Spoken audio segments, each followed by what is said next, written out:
Warning, this content is for entertainment and educational purposes only.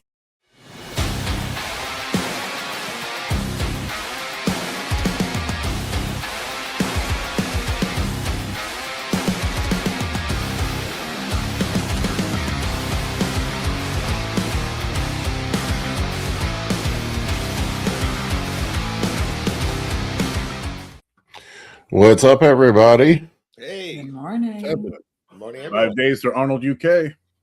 Oh, yeah. Oh, yeah, that's right. Yeah. I don't even know who all's doing it. I know you Well, got we'll see if Andrew. Mike does it. Supposedly he is. And Hottie, possibly. I hope he shows up taller. No, Hottie's out.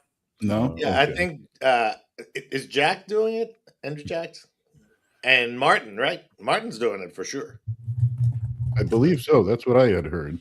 So Yeah, what else is he going to do? Right? That's going to be an interesting comparison there. It can't go worse for him, right? I mean, after what we've seen, who knows? I mean, Let's see if they have the lineup up. I don't see it on the website. I mean, he should. He's up. Oh, the website's terrible. If you go to the YouTube page or their Instagram page, you probably find it. I think they had it. They had it on their Instagram. That actually makes sense for bodybuilding. Instagram is like big for you guys. Mhm. Well, I can tell you, Andrew's looking pretty nuts. I saw an update of him on YouTube. I think Nick Strength and Power, and he just looks even fuller and tighter. He looks from pictures. He gets better and better. It's incredible. It's incredible. Yeah, I mean, he's playing with house money right now. I mean, he has nothing to lose. Just fucking come in, folds a house. I mean, I would just have fun, man. Yeah. I mean, seriously, what does it matter at this point? It's a good point. The real question is Mike going to show up and make weight? He's on the list. Yeah. All right, so there's not a lot of guys in the open. We got Andrew Jack, Martin Fitzwater, Brandon Curry, Akeem Williams, Hassan Mustafa, Mo Foda. Blessing is going to be there, Patrick Moore, and I do not know who Abu Kunate. That's a younger black kid there. That's that's the kid that won North Americans the other year. Yeah. So I have Mo's the in it. list up to share if you needed to pull it up. So Mo's in it, which is interesting and good, right? He's going to be, assuming he stays or comes in like we just saw in Detroit. That's going to be fun. And man, I really want Brandon to do something top 3. I really would love that. Yeah, he's really looks good. Oh, he looks great, and I just want somebody with who's over 40 that has good legs to place. Okay, that's all there is to it. I would love to see that, and that man has worked very hard. Mm-hmm. He's worked very, very hard. Yeah, so that's coming up. That's and I get Wesley's supposed to do the classic, right? I think so. Yeah. Yeah, and I think we're all hoping for Mike Summerfield too. I mean, he's made it public that's what he said his intentions are, is Arnold UK. I can't imagine hopping on a plane. I mean, Mike was in Vegas, right? I think that's where he was at. How the hell do you do that long ass flight and bring your best on stage? I guess someone's being young. I'm looking at it from an old guy's perspective, but I'm like, geez. Or maybe he just likes his name in the news. I mean, is he still in Vegas? Is there no chance that he flew ahead of time for the thing? Give himself some time to be there and adapt.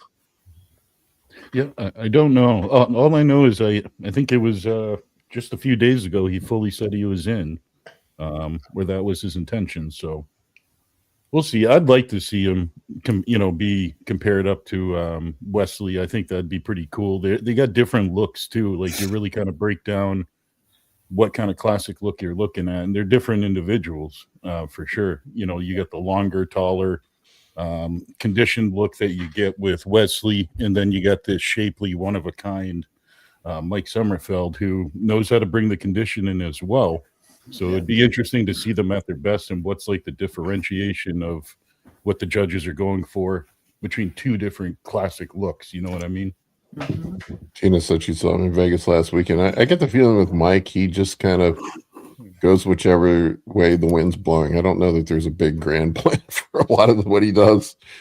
Which is, Wherever Iblis tells him to go, I guess. Since I that's his mean, little thing, internal. God love him, man. What a great way to live.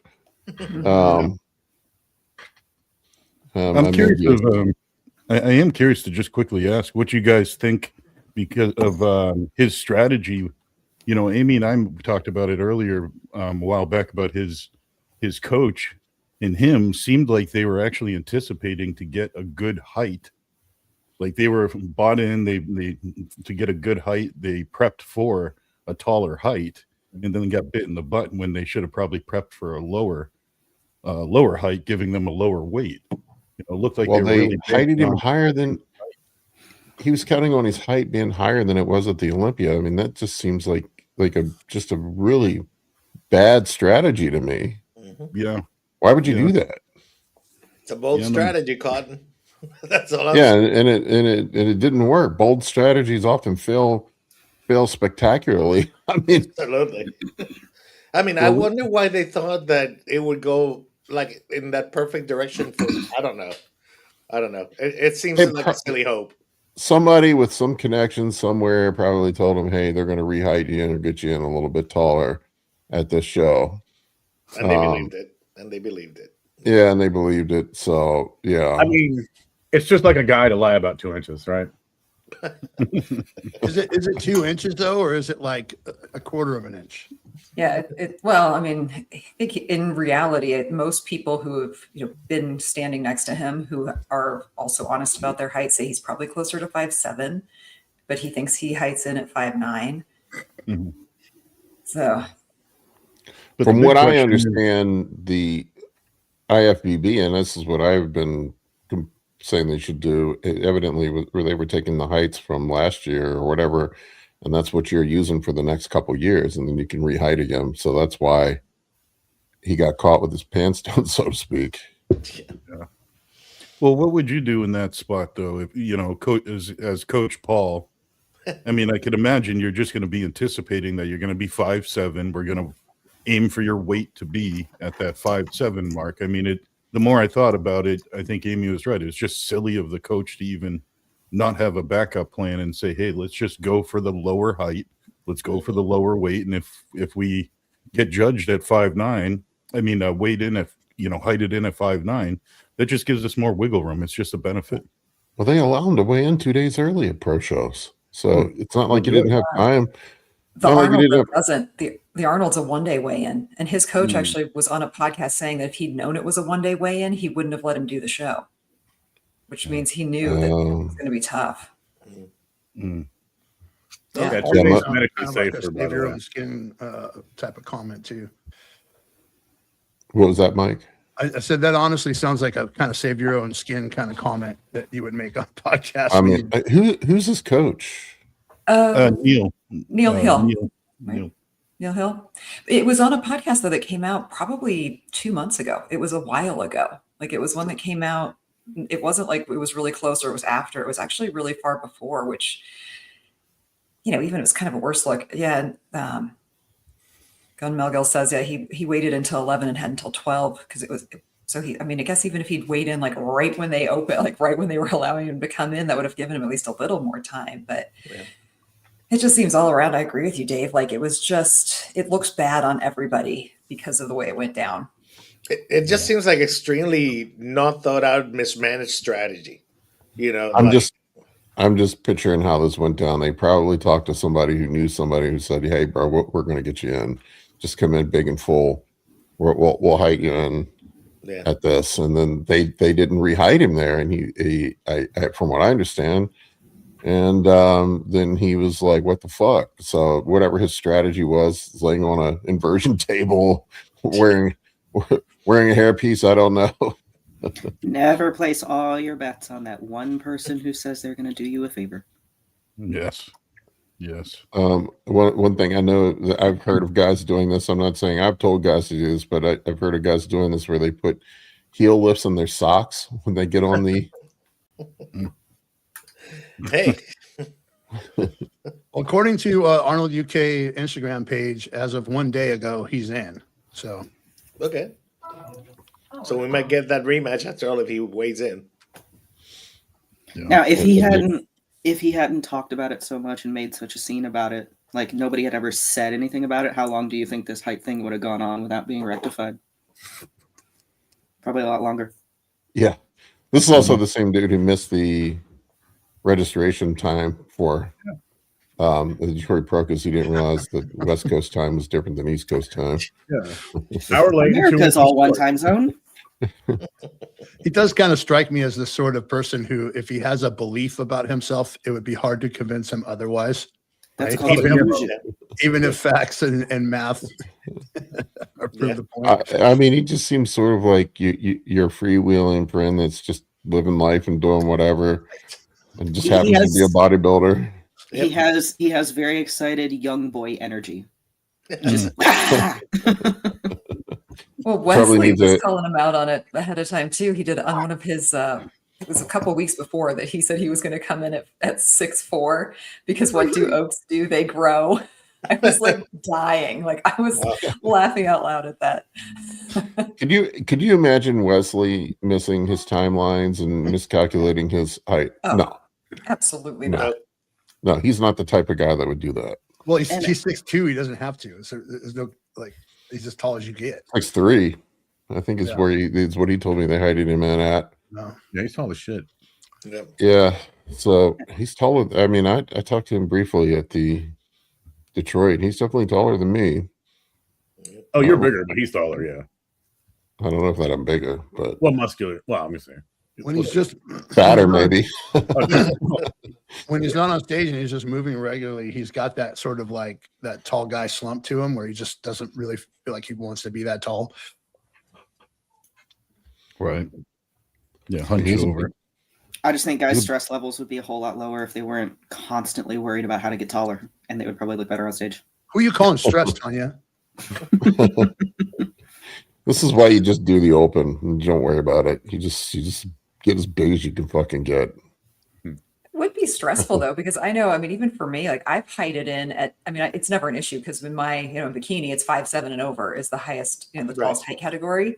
I'm never going to measure under 5'7", but I've measured at 5'10". I've measured at 5'11". I mean, I've measured, 5'10" and a half, 5'11" and a quarter. Like it's like, it does, if that was something that I had to hit every time, I mean, I would just take whatever I'd heighted in at the shortest and always go with that. What about 5'12"?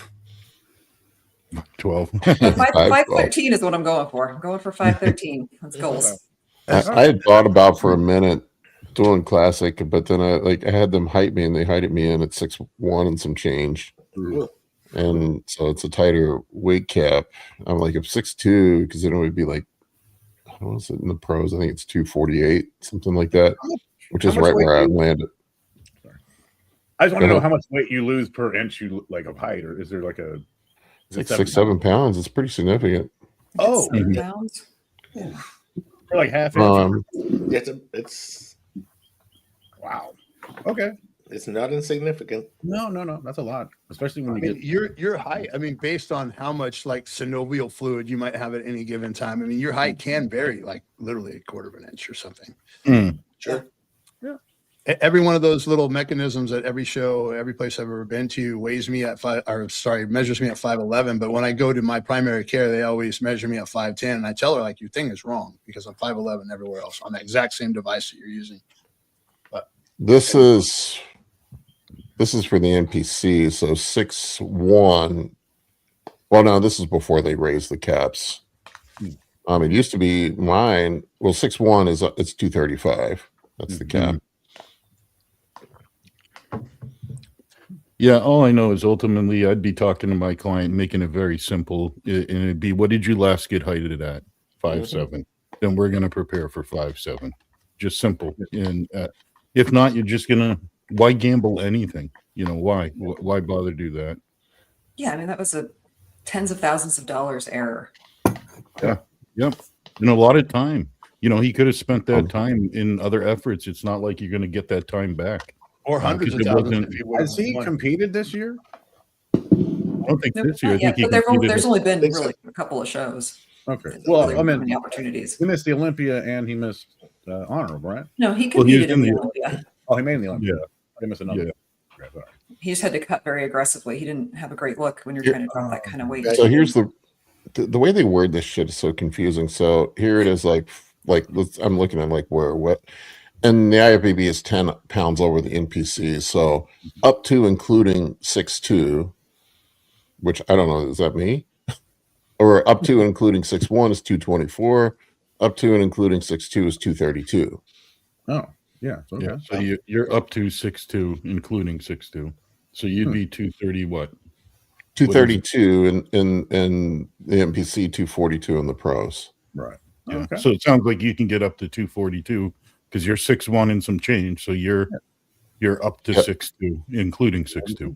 Weren't you more like 252 when you got your pro card, Paul? 248 the morning of the show. Yeah. So just a Uh, little more diarrhea, you would have made it. yeah, a little more diarrhea. I mean, I was pretty peeled out for that show. Wesley is 6'3", so it's 249. So yeah, 7 more pounds. Yeah, So is it, if you're shorter, is it generally just easier to make weight just because of the way shorter people are built versus tall people? What is Mike? You said 5'7"? No, it's actually the opposite. The is it? bigger guys, yeah, because they tended to give a smaller bump in weight to the taller classes when they made an adjustment. So I think if I'm correct, I believe like Chris Bumstead would have gotten like a 5 or 6 pound increase or something like that for his taller height, where some of the guys in the lower under 6 feet were getting maybe up to 10 or 9 to 10 pound increases, from what I believe. Again, I didn't study every single class and number and weight and height class.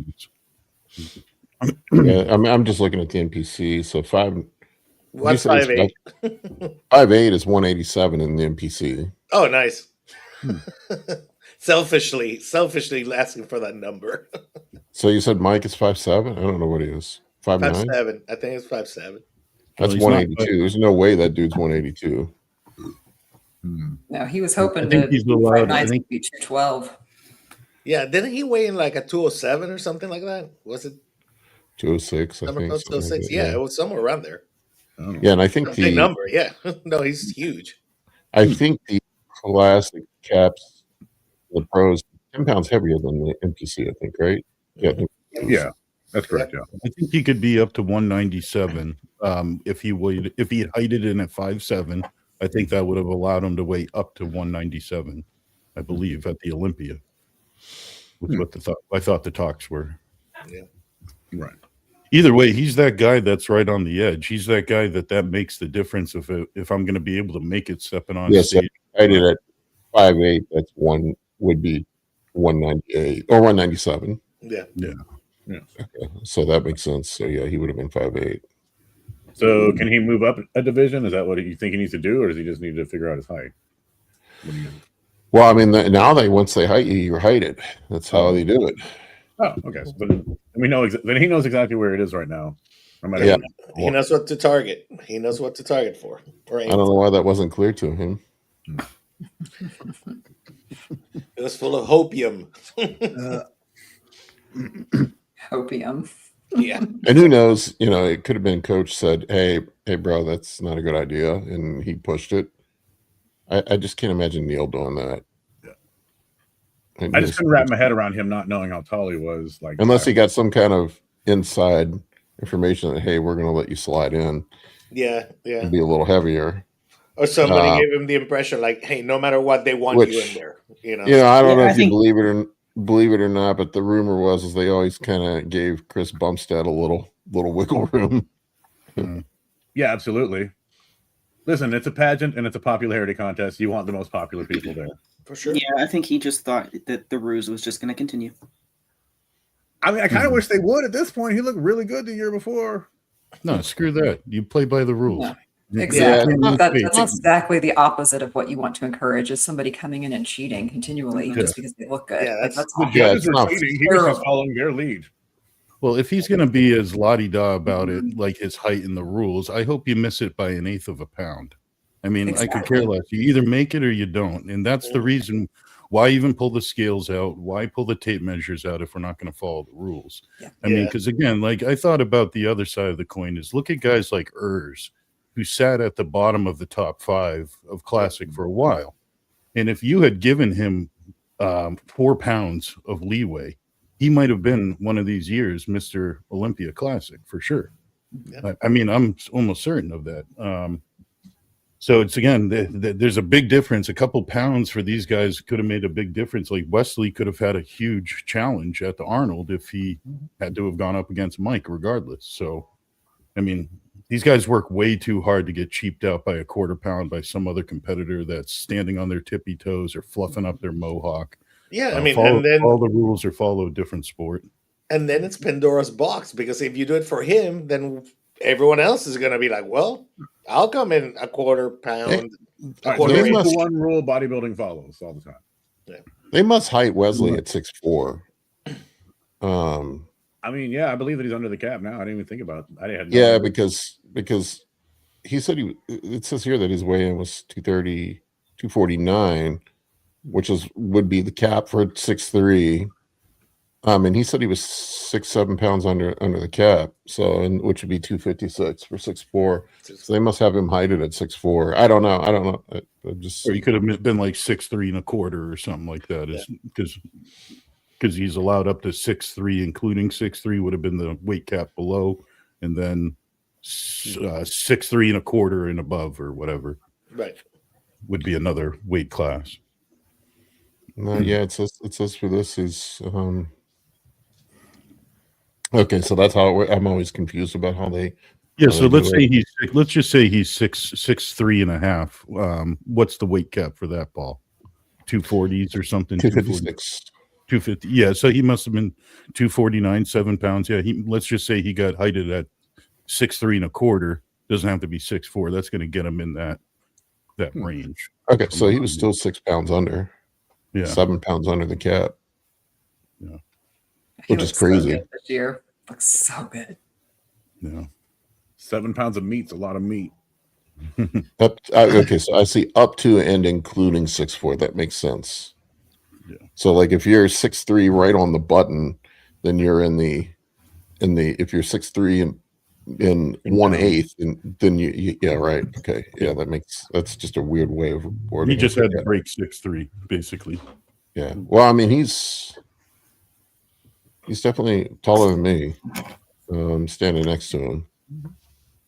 I don't know. I used to be 6'3", but not anymore, I guess. Gravity, man. We definitely shrink as we age. That is for sure. Mike sent me, I want to talk about this a little bit, sent me a really interesting video the other day. It was an interview on Joe Rogan talking about the war on peptides right now. I mean, if you guys haven't seen that interview, it was who was it? It was actor, right? The interview was with. No, they had mislabeled it. Shoot, I forgot the guy's name, but he talks about peptides often. But they had mislabeled that clip as if it was the guy who plays Casey on on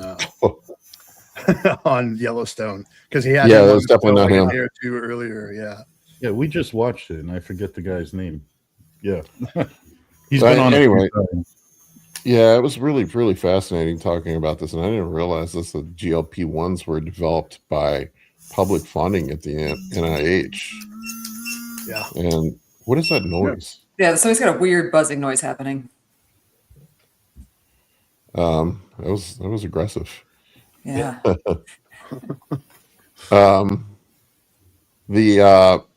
was interesting that them talking about. I didn't realize that it had been, so like the whole thing about pharmaceutical companies protecting their intellectual property. They weren't even developed by pharmaceutical companies. They were developed by public funding through the NIH, and then pharmaceutical companies kind of riffed off of that, and that's the game they play. And then he talked about there was that whole push, what was it, a few years ago, where they were trying to get all the peptides. This is why, like the ones being labeled as dangerous, they were trying to get them reclassified as biologics since they're amino acids. Yeah. Right? And that allows them to further restrict access to them. But not only that, it changed the way they can apply for patents. They can apply for patents on them for longer periods of time when they're labeled as biologics. The whole thing was pretty fucking insidious. Yeah. Sounds I think pretty 12 dirty. years- It sounds pretty 12 years. dirty. Yeah. 12 years for a biologic and 5 years for a regular medication. So biologic, gets you a lot more money. What were you going to say, Plus, Mike? if you add up their ability to extend it under certain circumstances, it could be at like 22 years, they were saying.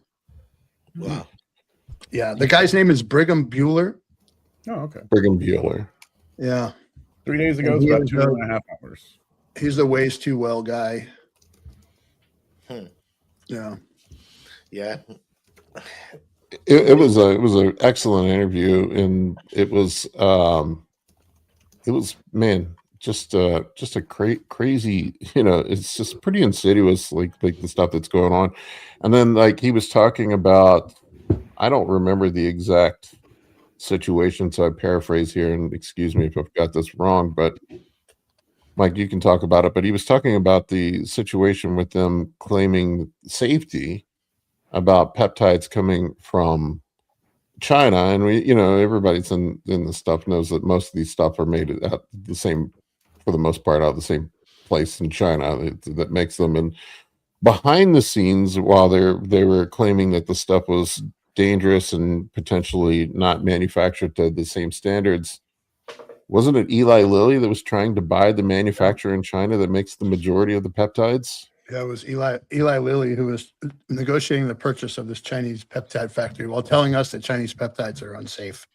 And using that, like this latest piece of legislation that was introduced, they haven't filled the bill with any real text yet, but this latest round of legislation uses safety as sort of the premise for the whole thing. It's just we got to keep us safe from ourselves. God forbid we choose whatever Protect we your want to kids. put in our body, But we can drink and smoke as much as we want. there's a lot And of eat profit in that. foods from I Kraft prefer and if you didn't, Nabisco. but yes, you could. Kraft and Nabisco, Johnson & Johnson, who will sell you chemicals that give you dandruff and put it in the shampoo that's labeled dandruff shampoo. Yeah, those guys, they can do whatever they want.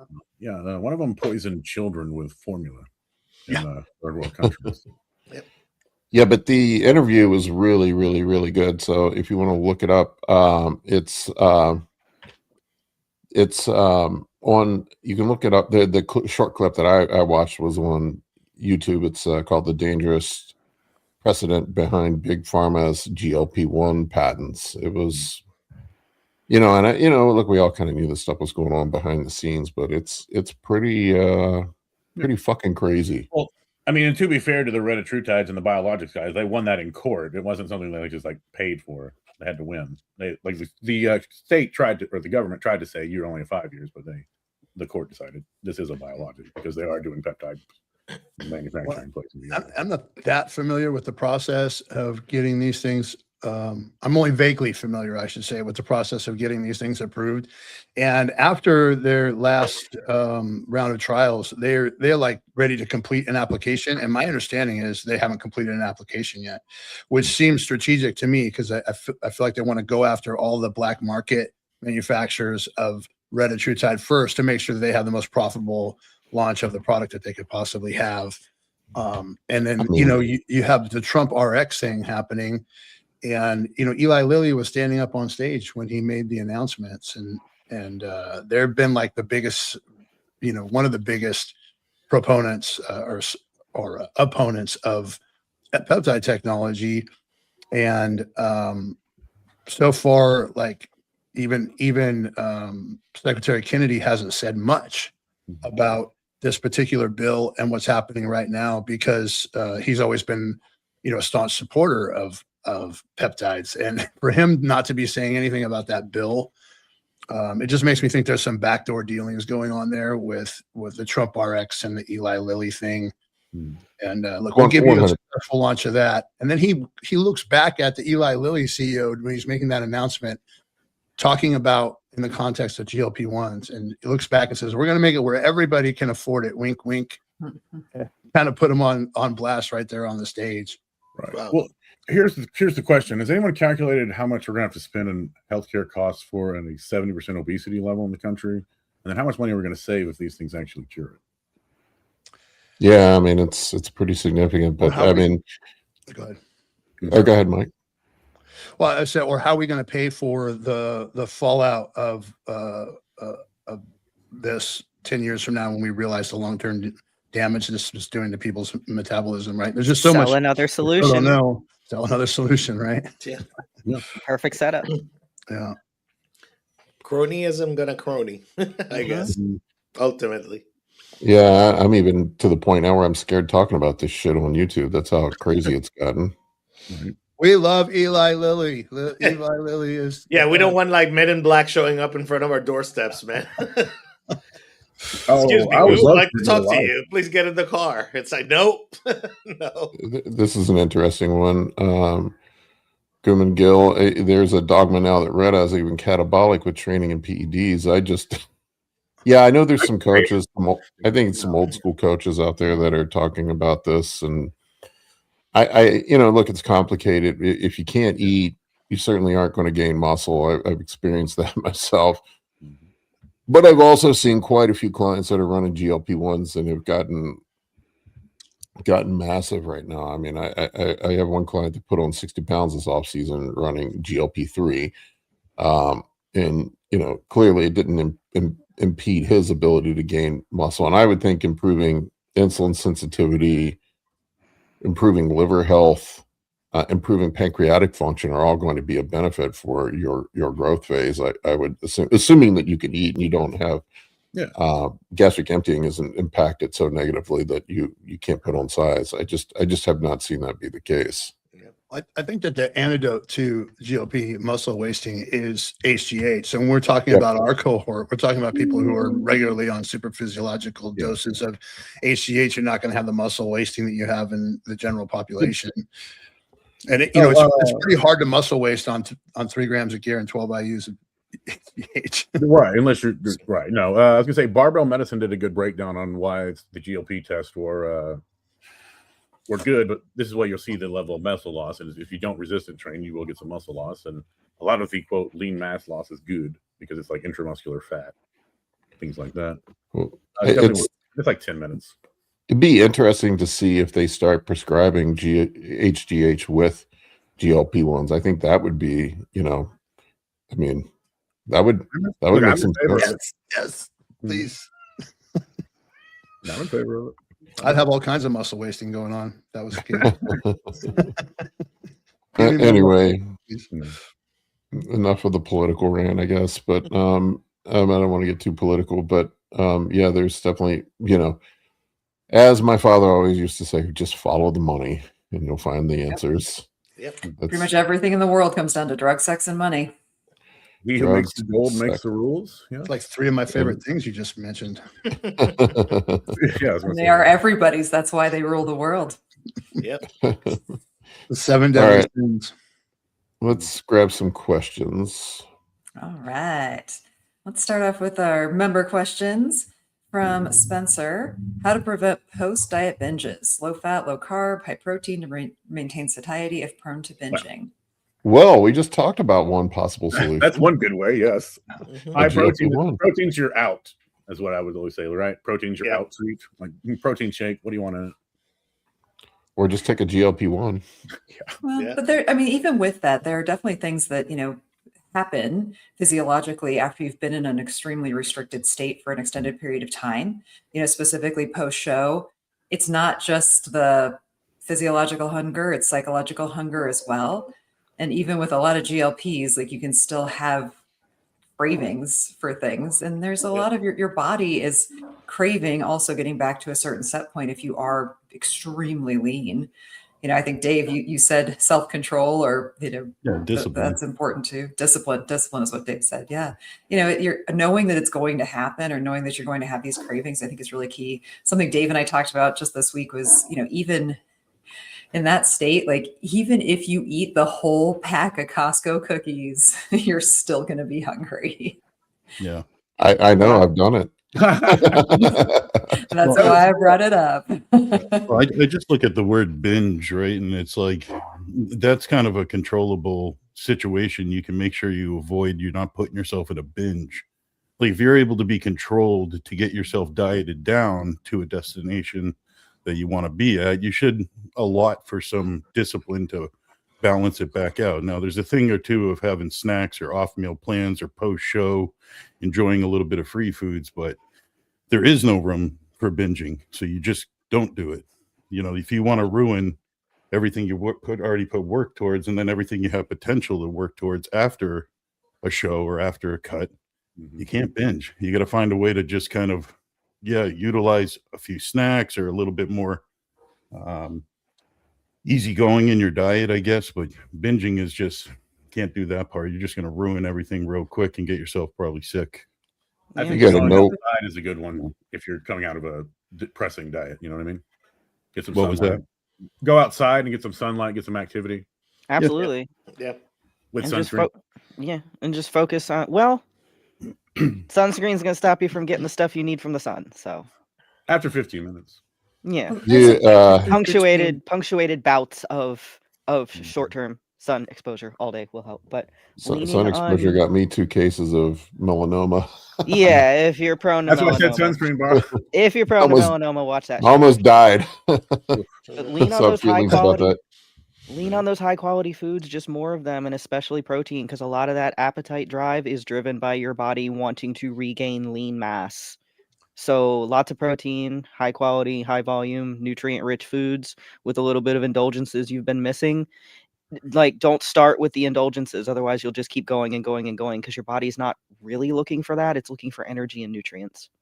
You know, I'd also say keep some of the, like, let's just say let's put it into perspective. Like it's a post show scenario, right? You want to prevent post diet binging.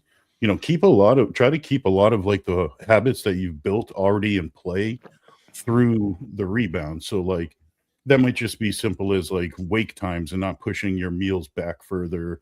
Like anything that you can do, like keep up with a little bit of your cardio, keep up like with a little bit of those routines that you've built to make yourself successful, to diet down successfully. If you throw everything out the window and saying, well, I hit my goal, I'm all done with the work here, it's not just going to be the binging that comes into play, but other things that keep like your blood sugar in line are going to start getting out of whack. Your digestion can get out of whack if like activity completely stops. You know, like say you had a 10,000 step goal daily and that goes out the window. So try to keep some things intact, and you might find that bleeds into other habits and keeps you kind of in track on a rebound as well. And Would be speaking my of habits, David suggestion. Boggs made a really good comment there. Coming out of a diet, structure stays the same, just calories go up. Exactly. Keep your structure. Don't throw it away. Yeah. This That's is what Dave also and I are why doing right now. This is why I get aggressive with rebounds. I know a lot of guys like to reverse diet people, and I found this is just what I found, that reverse dieting fails a lot of times because people can't stay disciplined. They just Grayling wins. The gremlin comes in and takes over, and they can't stop themselves. So I usually just get super aggressive with the rebound food, having people eating a shit ton of meat and rice. It's pretty hard to get fat eating meat and rice. Yep. And you can fill yourself up. You know, you go out and try eating.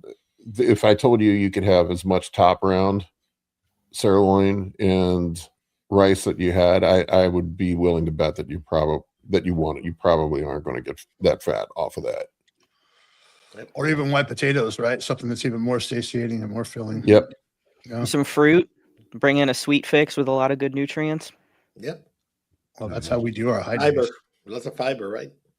I've done it both ways. I've reverse dieted out where I stayed at the calories that I had going into the show, and then sort of tapered up. And since Paul's been coaching me, we do those rebounds where it's like 3 subsequent high days. And I'll tell you, there's no thought to cheat when you're that full of chicken and Well, rice. that was a trick I learned from Justin Harris, and there's a reason why I do it. Yeah.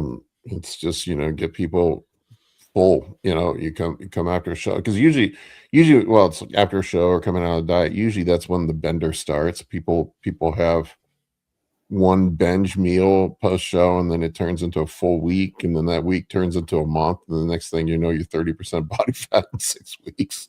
Yikes.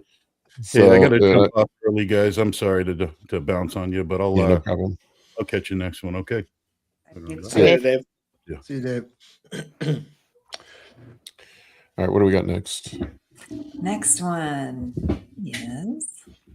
See, I'm getting our member comments first, but I'll get everybody's questions eventually. So this one from the Thomas Turner. I've been on MOTS for 6 weeks, thinking of switching to SS31 if I can find it. Any opinions? I don't know of any compelling reason why you would want to switch. I mean, what's the logic there for switching from MOTS to SS31? And 6 weeks on MOTS is probably not long enough to really see the benefits from it. I was gonna say I've tried SS31 right after the contest prep, and it did help my labs. I didn't feel anything per se, but my labs were substantially better. So it seemed to be good for my health perspective like that. Mm-hmm. But I don't know that it's like I don't see an analog between MOTS and SS31. It's like two different tools for two different things, really.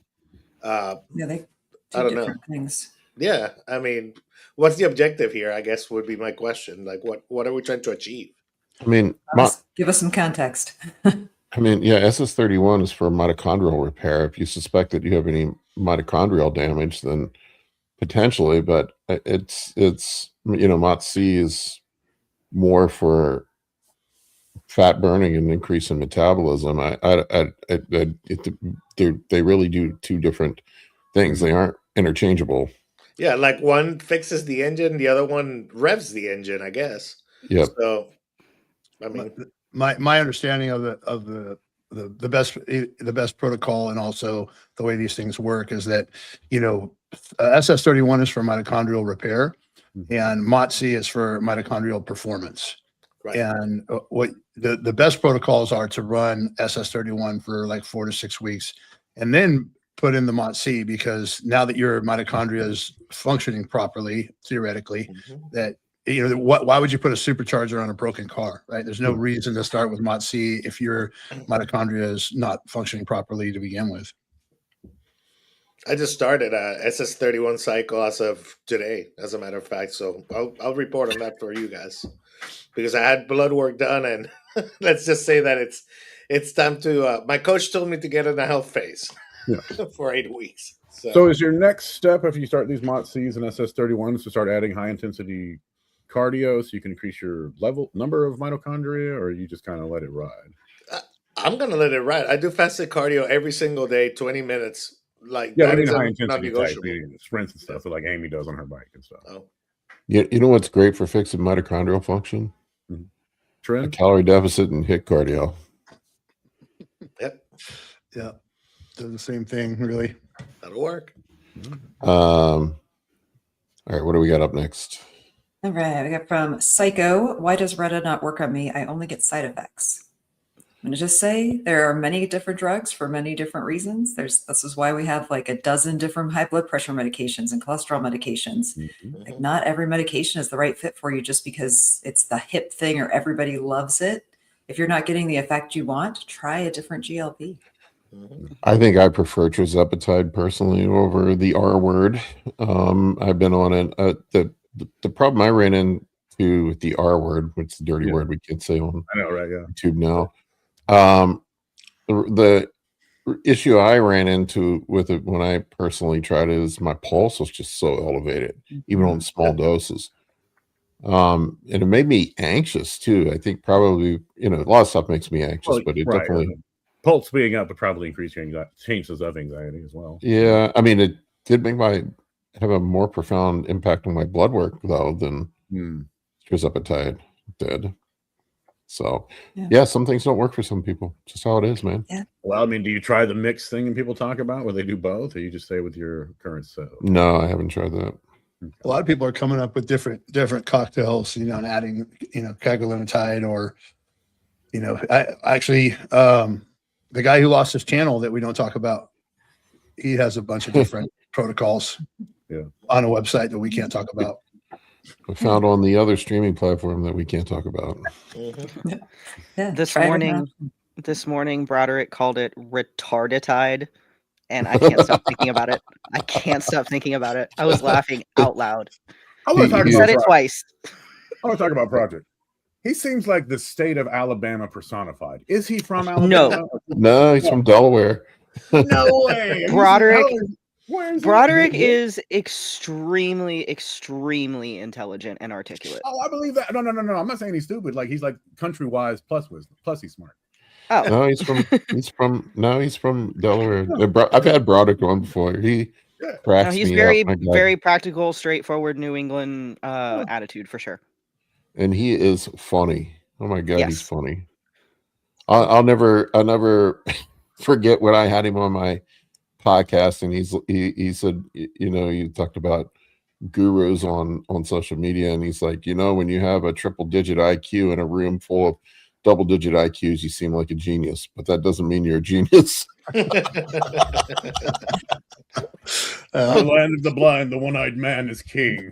Yeah. You know, when you got a 105 IQ and everybody else has got an 85, Yeah. you're a genius. Yeah, if you can like vibe with him on his level, he's one of the most enjoyable, insightful, genuine, generous people you could ever spend time with. I've traveled the world with him. I've stayed at his house multiple times. He's a lot more than what you assume just on the screen when he's yelling at stupid commenters, for sure. He is one of the few people I actually listen to on the regular. I really enjoy. I like the grumpy old man vibes too. I love it. Yeah. Oh, go ahead, Paul. I need to get him back on again sometime. When I brought him on, I asked him about coffee to start off. I think I threw him off with that question, and he riffed on coffee for a good 30 minutes. He loves talking about coffee. He'll do a whole podcast about coffee if you want him to. Yeah, it was great. I don't drink it, but I'd listen to that podcast. I love Broderick, so he's one of my favorites. And if you are out with him at a fancy coffee place, he will buy you a $15 cup of coffee just to prove to you how good he thinks it is. I didn't know you were tight with Broderick, Tanya. Oh yeah. Yeah, absolutely. Was it Team Evil Geniuses? Is that what it's called? Or Yeah. I've been tight with them for a couple of years now. Went to I went through like a 4-week travel stint with them in 2024 for the Arnold US, and then a Strom seminar in between the Arnold US and the Arnold UK over in the UK, and then the Arnold UK, all straight. Are you guys still doing the Instagram show sometimes? Yeah, he's trying to do one every Tuesday right now with somebody else from the team, and he started off with me a couple of weeks ago, so I think the replay of that is either up or on the member site. I need to get him back on sometime. I don't know if he would like this or not. Probably not his vibe, but I need to get him back on. You think he doesn't like to fart knock around? I think he likes to fart knock around. One thing is he totally does not like being the center of attention, believe it or not. He would rather be speaking with his team and be more of a background figure, collaborating and talking, than be the center of attention. He really hates being the center of attention. The wise and powerful Oz.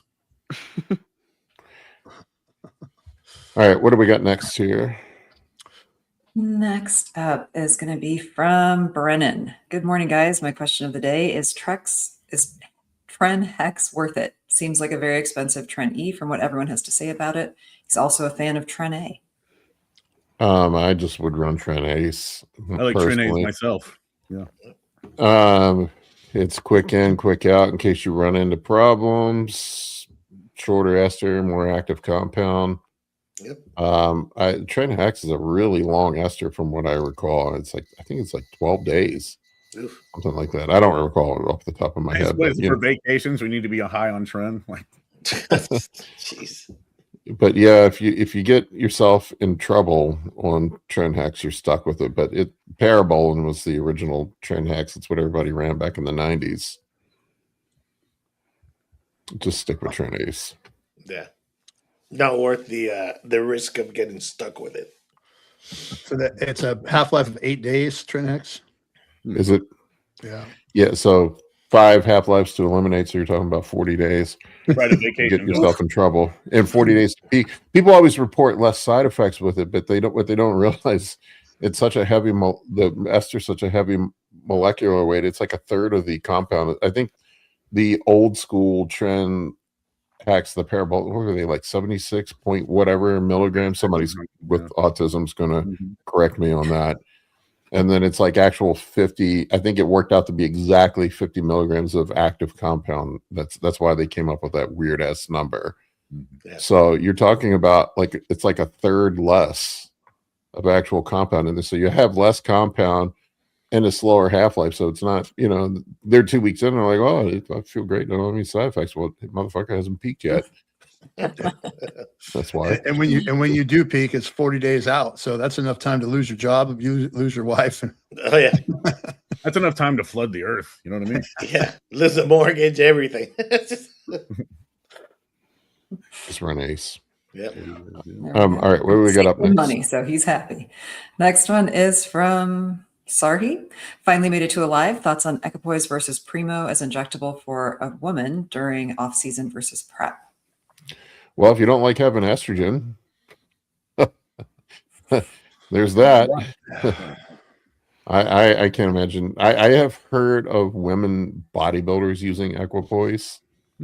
But I am, this is probably a Tanya question. I'm not the expert on female performance enhancement, but I can't imagine, to me, running equipoise as a woman seems insane. Yeah, I've not heard that be recommended by anyone. Because I've Neither looked have into I. this. I've looked into the same, and the general advice has been not the best choice for females. No. That's a good question. Guys generally crush their estrogen down to 0. Do you guys mess with it at all when you're in contest prep, like the 2 weeks out or the week before, or just leave it? Oh, it No. comes down on its own during prep. Just from starving, yeah. Okay. Yeah. All right. Well, I'm on HRT, so mine won't That's what I was, that yeah, much. But I know Even this as a from, woman, if you're not replacing your estrogen during contest prep, it's going to get very low by the end if you are truly stage lean. Mhm. Yeah, I would figure. yeah, I know this from living with a woman who's been on HRT for a long time, is that when the estrogen's wrong, it's all bad. That's Yeah. the one thing the variable that makes it really difficult. I lived with no estrogen for about 7 years. It was not cute. Yeah, I can't imagine you're going to feel good. All right, Or what do we feel got? anything, right? Yes, go ahead. All right. Next question is from RJL1311. Good morning, everyone. I heard 8 milligram of total androgens for every kilogram of body weight is a good reference point for intermediate cycles. Any truth to this? I've heard people come up with these numbers for prescribing. I don't know how you really effectively do that. I know Broderick has some general ranges that he based Yeah. on what he has seen Mhm. from top athletes, and I think beginners, at least for men, he talks about between 3 and 5, and then it goes 5 to 10 intermediate, if I remember correctly, but don't quote me on that. Yeah, that sounds about right. Per pound, right? No, Or he was goes it per kilo. kilogram? Per kilo, okay, yeah. Yeah. I have to ask Jared Feather because I forget, but he always quotes somebody's cheat sheet from a long time ago. That was Old school Broderick's guys. probably. Yeah. This Yeah, is a Broderick reason to have a coach tell you if you're. Yeah, taking- Broderick had the steroid cheat sheet. It's really good. I bought all of his stuff, but yeah, I remember him having numbers. But What's then up, at Joel? the same time, he Joel. always says, sorry. At the same time, he always says that is a range, and What's that's not up, friends? necessarily applicable. Joel, you have Somebody- impeccable timing because someone actually asked if we still keep in touch with the competitive eater whose face got paralyzed. And yes, we do. There he is. Small There he world, is. small world. Well, hello everybody. How is and hello whoever was asking. So how are things? Good. How are you? That's the more important question. Yeah. Hey, I mean, like this is what I say. So I'm alive and breathing. So how can I complain? I mean, if you want like a full health update or more in depth, I can give that. And if not, I'm happy to just focus on the topics at hand. How much you benching? I all don't. everybody I can't say I bench. So haven't All in right. many Man. years. Yeah, I've never met anyone who does. tell us about what happened and how your recovery's going. What the deal is.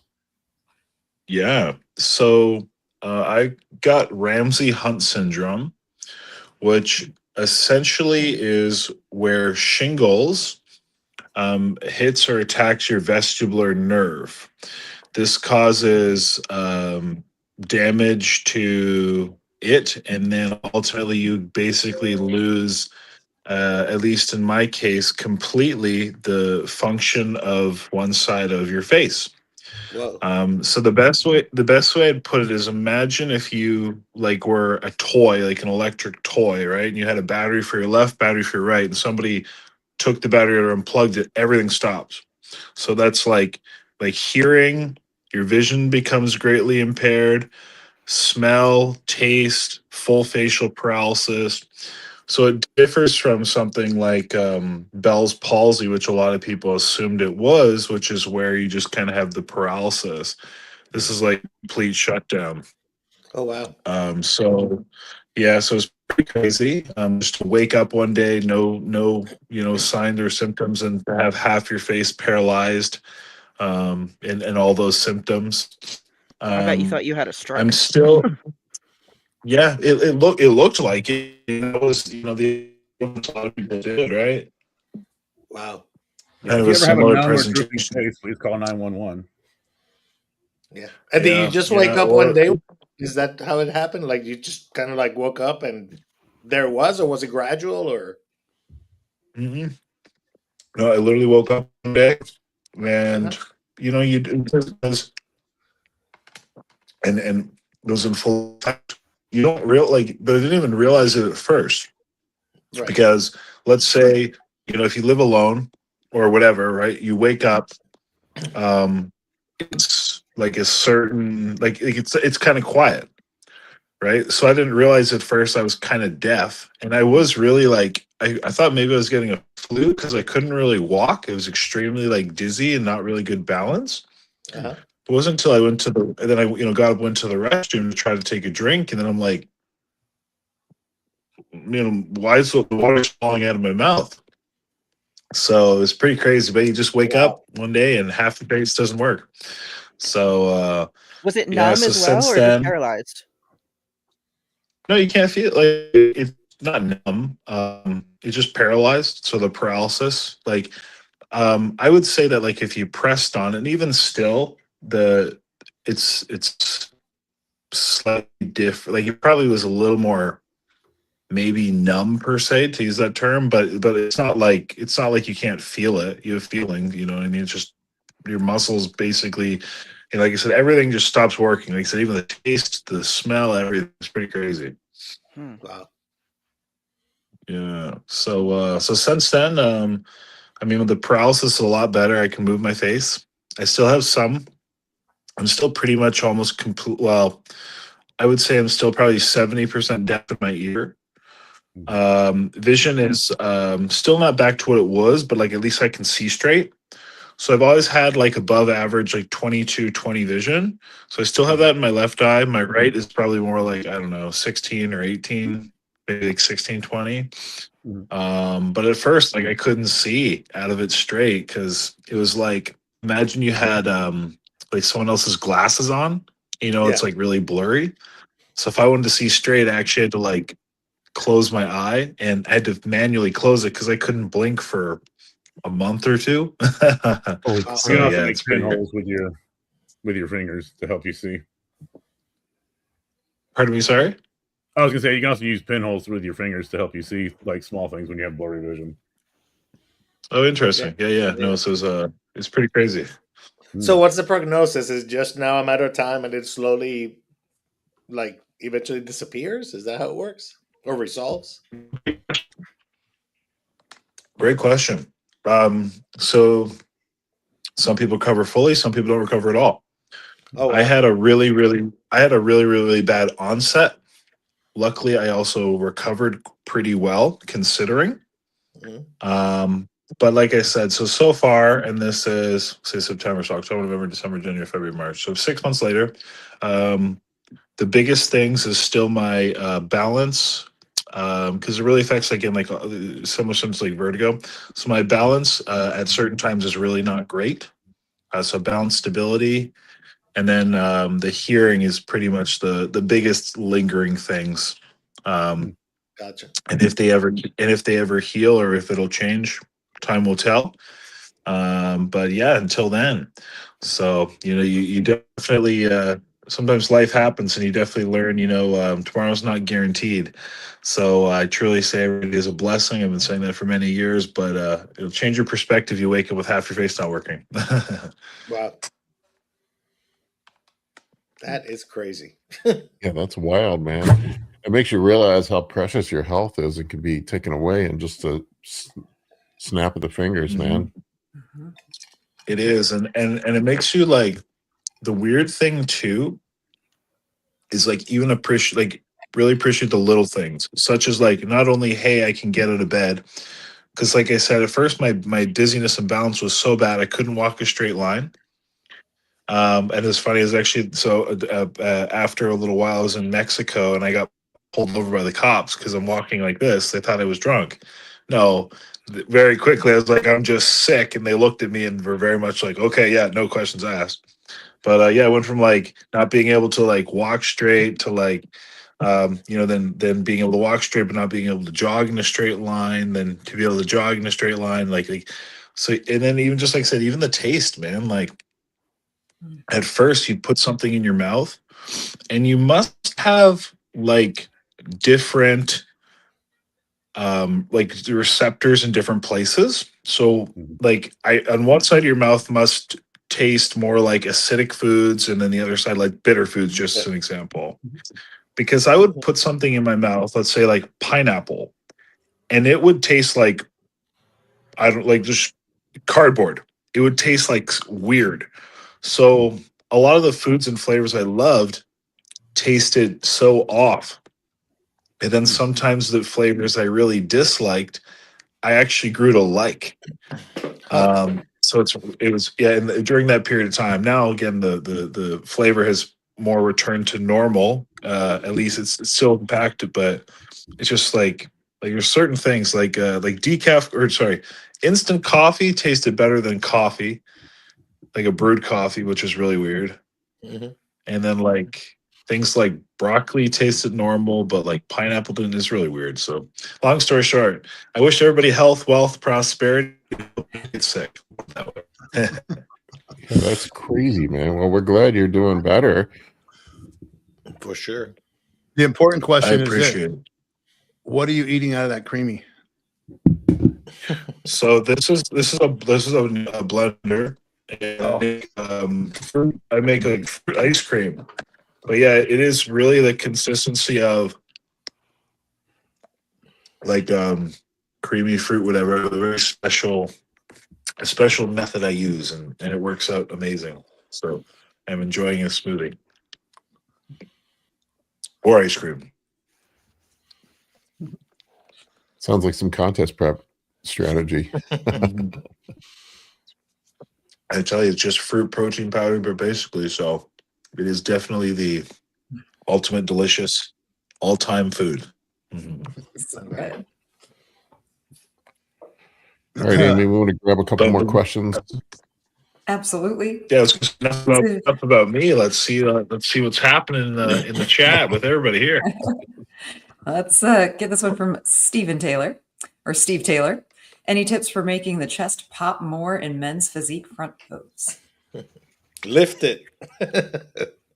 Lift it like you have a fish hook underneath your rib cage right here. That's Yeah, a lot of definitely a big cue. Big cue. That's a good cue. It is. A lot of It that really is. posing. I see a lot of guys make that mistake. And this is another thing, like I think that people don't consider with posing. Like I get a lot of young bodybuilders, I'll correct it. For whatever reason, they want to lean back when they're doing poses. And when you're leaning back, you're leaning away from the judges. So you're actually making the perspective, you're making yourself look smaller because you're further away it's this from the judges. So like I tell people, you want to think about popping that rib cage up and getting a slight tilt forward when you're in your front poses, and you're going to look so much better. Same thing on the rear poses. I've seen a lot of guys too. You wouldn't think that it would affect your lat poses, but a lot of guys want to hunch forward when they're on the rear poses. They do the exact opposite, where you actually want to lean back. And pop You out. want to tilt your chest up so your lats are more pop more. And I see a lot of guys, not to beat up on him, but I saw Mike Israel post a picture of his lat spread the other day, and he was leaning his head forward and hunching down. But that makes you look smaller, so it makes you, so it's angles, it's illusion. I think that's one of the things I admire about Wesley Vissers. That guy is just a master of hiding his flaws, because he really, like, when you see him up close, he's kind of a blocky guy. He's got a wide waist. But he's just so good with his posing and hiding it, and he's just a magician on the stage. Bumstead was like that too. Bumstead had a lot of imbalances in his pose or in his body, and he would hide it with posing. So yeah, I mean, a lot of that's posing. I mean, then you can do things in the gym to make yourself bigger. I mean, just adding more chest density, obviously, but I think a lot of it's posing. I think a lot of guys add 5-10 pounds to their look just by changing angles. Hey, one of the other things that works for me, and this is the only pose I know anyway, so it's the to make the front look bigger, the chest look bigger, is that twist with your waist and feet, where you make your waist look smaller, right? And then of course the chest pops out. So that's another one. A lot of classic guys and men's physique guys will do that, where they angle their hips away to create an illusion of taper. And it looks like this. It's like almost like a. So that's another good tip. Hot tip for making sure that you're posing to the judges too is when you record yourself posing with your camera, put it down low, so you try to recreate the angle at which the judges are looking at you, and it will help you get those angles better as far as presenting the physique to the judges. Oh, that's a great tip. I'm going to use that, Mike. There's always one guy on stage that leans forward too much, that's taking that advice too seriously. We always, I remember there was a local show I was at last year where there was one dude that was just like I mean, he was totally forward. I'm like, oh man, bro. But filming yourself is a huge thing. I think a lot of guys don't film themselves either, and then they end up relying on the mirror to make adjustments, and they're flying blind. So I think once you get further into your posing journey, it's good to use the mirror every now and then, but then get used to posing without the mirror and using filming yourself so you can see what you actually look like. I think that's another good thing, but it's all angles and illusion. Yeah. Posing is all angles and illusion, 100%. There he is. Right. Next one, let's grab this one from Gamboni Law, friend of the podcast. Do you believe in main gaining, and can it be done holding 10% body fat on just TRT? No main gaining. No. You can maintain? No. I believe you can gain less if you try to main gain like that. That word in itself, I remember I made Greg Doucette mad one time talking about it. He was in my DMs. I didn't even know he was the one that coined the phrase. That's how much I pay attention to Greg Doucette. But he was in my DMs telling me how he was going to crush me because I said maintaining was a stupid idea. But the word itself is an oxymoron. I mean, it's the new rendition of body recomp. Yeah, how can you maintain and gain? They don't work together. Yeah, it's the magical recomp, which I've talked about a million times. The pink unicorn of the bodybuilding forest. Everybody's looking for it, and very few people ever find it. You can occasionally catch it. It does happen. I've had it happen. But I wouldn't spend all my time chasing it. I think the most efficient, I am all about efficiency and what's the most efficient way to make progress. And I think the most efficient way to make progress is to commit to phases. If you're trying to get lean, just get fucking shredded. If you're trying to gain muscle, just focus on gaining muscle. When you try to do both at the same time, you end up doing neither very well. That's what I've seen. So I think it's not to say to get fat. You certainly can maintain body fat and gain muscle. That is certainly possible, but the scale's going to go up. But it's not the most efficient way to do things. So don't expect amazing results. I think I get people ask me, like how I put on all that stage weight in all those years, and it was in those few years. It's because I didn't try to do two things at once. I think I see a lot of guys in the gym end up spinning their wheels because they never commit fully to anything. They end up just doing a bunch of nebulous stuff. They never commit to a phase. They never commit to growing. They never commit to getting fully lean, and they end up in this. It's the same thing with mini cuts. I fucking hate mini cuts. It drive me nuts. Like really, like how much fat are you going to lose in 4 weeks? Yeah, you're gonna have to spend a significant amount of time uncomfortable in a certain phase to get any kind of change. Like if you're not trying to do much and you're already kind of happy with where you're at, you can maintain, but trying to make gains while staying lean and not gaining any weight. I mean, that's what I did for the first few years I was into this, and that's just a quick road to actually dieting for a really, really long time. If you like being stuck in Alabama mud, do the main gaining thing. Yeah. Well, it's the same thing with permabulking. I get guys all the time that want to just be in a caloric surplus all the time, and they're like, "Well, I'm up 60 pounds." I'm like, "Yeah, it looks like you're up 60 pounds, bro." It's looking that way, but yeah, look. If you're just trying to maintain, that's fine. Let's just call it what it is. You're maintaining. Yeah. There's nothing wrong with maintaining. It's kind of what I did for a year. That's fine. Yeah. But I don't think you're going to make a bunch of progress. Yeah, and I mean, if you hit a certain look, like some people just like sitting at 10-12% forever. They have decent muscle and they just sit there, That might be a bit low, but yeah. Yeah, but they might be happy, and they're But once happy with again, their look. that is maintaining, Exactly. not maintaining. 100%. 100%. So, and The there's internet nothing loves wrong with these- that if you like it, if that's your goal. The internet loves these made up words, right? Like the celebrity couple names that they come up with, Lord. like Benifer. Portmanteau. Yeah, Portmanteau's. Yeah, Brangelina. Great. Oof. It's a great Yeah. sales pitch. Let's just make up some funny name and then start talking about it. Speaking of influencers that you like to piss off, Paul, I watched your buddy Phil on Transparent the other day, and he said something I thought was pretty interesting, and it might be worth discussing. Is he says that pretty much all he talked to somebody who's involved in the manufacturing of human growth hormone, and this woman had told him that all of the things that we're buying at the UGL as HGH are actually really GHRP with one modified molecule. Oh yeah, And that I it saw tests that podcast. positive for HGH, Okay. and that all UGL HGH is fake. All of it. Well, it's made my GH serum look amazing. Thank you, fake HGH. I mean, I think you would be able to suss that out with mass spectrometry, but I don't know the inside details. I mean, I do agree with him that's UGLGH. Just I've tried both, man. It just doesn't seem to hold up as well. But I don't know that it's GHRP6. I think that was the case back a while ago. I remember there was some in the 2010s. There was Let's a have lot these of fake. people go on air and say it.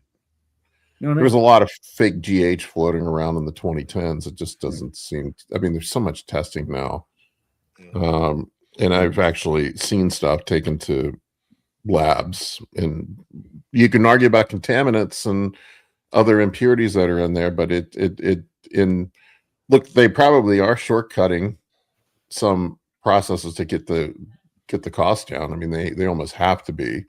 I know like the mannitol that's in the GH is used to shortcut the freeze drying process and make that cheaper. But yeah, I don't know about all that one. I'd be curious to see what the theory is there. That seems a little far-fetched to me, but who knows? Claims that use the word everything and nothing usually are kind of BS. I'm not an absolutist, and I think when you speak in absolutes, you paint yourself in a corner. That's You're right. wrong. They are. You Only gotta a double down on those ideas. And Dave just brought up a good point. Like if you go get tested after doing an injection at your lab, 30 minutes after you inject HGH and your HGH levels are elevated, you pretty much just call bullshit on that whole theory. Yeah, it's an interesting theory. I'll say that. My guy's good, so I'm good. I do my blood serums. With that said, well, I mean, I'm not running any GH right now. I haven't been for a while, but I mostly use generic. It's funny because people think I'm like the Mr. Pharma GH guy. I like look, if I have, resources are there and I have access to pharmaceutical grade anabolics and everything, I'm going to opt for pharmaceutical grade whatever Sure. every fucking time, because you're paying for peace of mind and quality, especially after that recent rash of testosterone we saw floating around that was just vitamin E oil. Yeah, everything. I mean, Right. So it's, if I'm prepping for a show, I am, that's also GHRP6 would skyrocket hunger, Yeah. unlike real HGH. So it's a good scam to run. yeah, I don't know about that one. But I'm sure there's a reason behind the theory. See, the scam I want to see one of these like gyms and stuff that are giving out peptides. Yes, my gyms are giving out peptides. Instead of giving them the GHRPs and all these other ones, just give them real GH and actually get fucking results. And then sell them to Samorelin or whatever. No. Just give them actual GH instead. Tell them it's a Samorelin. Oh, it must have been a bad match. But then It's they won't really they won't come to the gym and buy all the protein. That's even better because the gym is really about having workouts. Sorry. What were you saying? I'm sorry. I missed him. I've had pretty good results on. on That's better, right? Because then you're just getting paid for them to not come to the gym, and they're buying the stuff. So you just basically, it's a win-win. Yeah, I've had pretty good results recently on UGL GH that I've used, but if I on contest prep, I usually don't take chances. I run pharmaceutical grade stuff. I've been using UGL GH forever, and I will say that I think I've grown a good bit. Yeah, if it's GHRP6, it's working pretty well. Yeah. Just don't ramp up. Hit like 10 IU one night, and if you wake up not being able to move your fingers, it's real. Oh, that's a great test too. Yeah, you bust out a 15 dose, or whatever your size of your bottle is. Yeah. I think that's the Dr. Todd test, right? Just shoot it all and see what happens. Here's a question for you, Paul, and kind of relates to what Mike was saying there. So I don't know if it was Phil or somebody recently on the Transparent podcast, or a couple individuals are now kind of pushing this idea of, and I'm not saying anybody should be using these products anyway, but like younger competitors under like 30, they're kind of saying, or 30 or 40, between 30, until at least till 30, they're suggesting you should lay off growth hormone and not use it because it's, in the turn, shortening your telomere, shortening your lifespan, and kind of, you're using it when it's not necessary. I thought that was a pretty interesting perspective. What is your guys on there?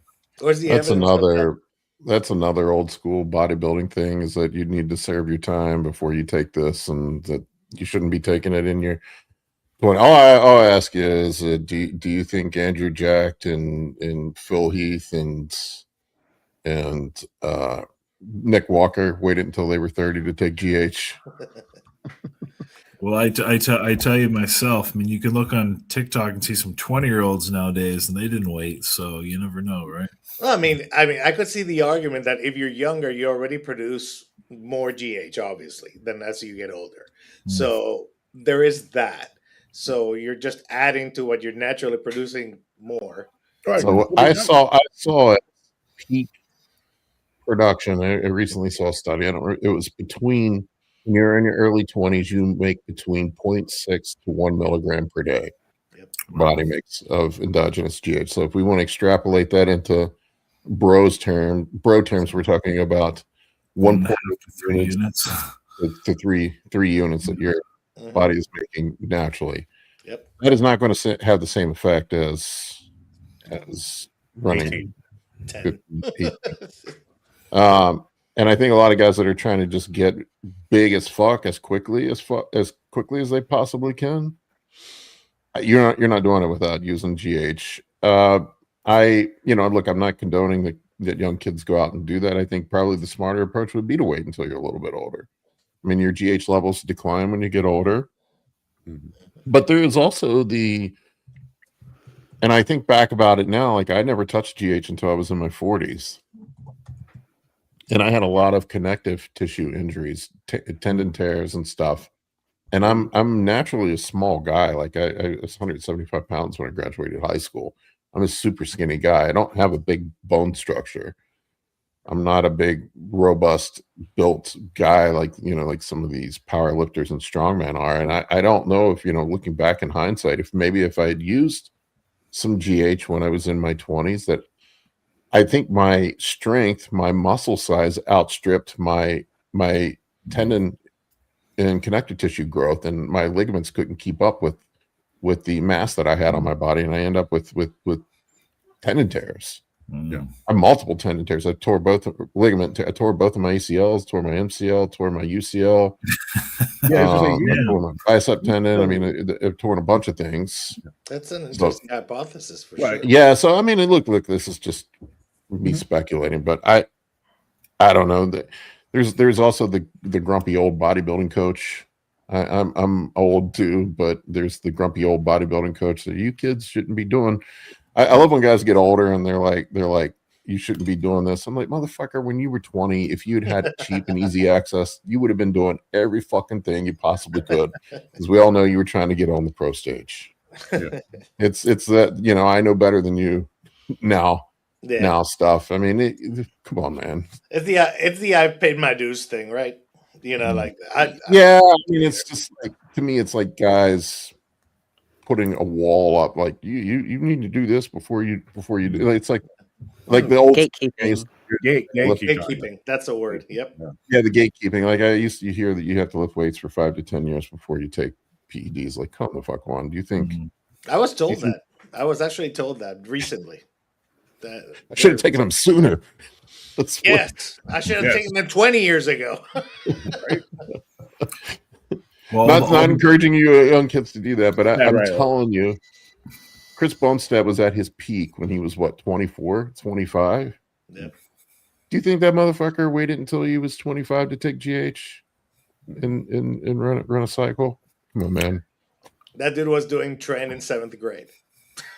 I don't know about that. I'm not saying go do that. That is not advice, people. But I think that's a joke, people. I don't know. I think when you say shit like that, it just rings hollow to me.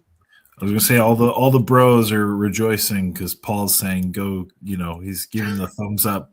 I'm not giving a thumbs up. I mean, look, thumbs up for GA. So we do all sorts of stupid shit to get big. I mean, it's you probably are shortening your telomeres. You probably are taking years off your life. You probably are risking long term, maybe having some insulin resistance. You probably are doing damage to yourself, but I don't know. I mean, we do have a lot of data on growth hormone though now too. I mean, we look at it like there's 30. I mean, it's almost Serostim's been approved for almost 30 years now.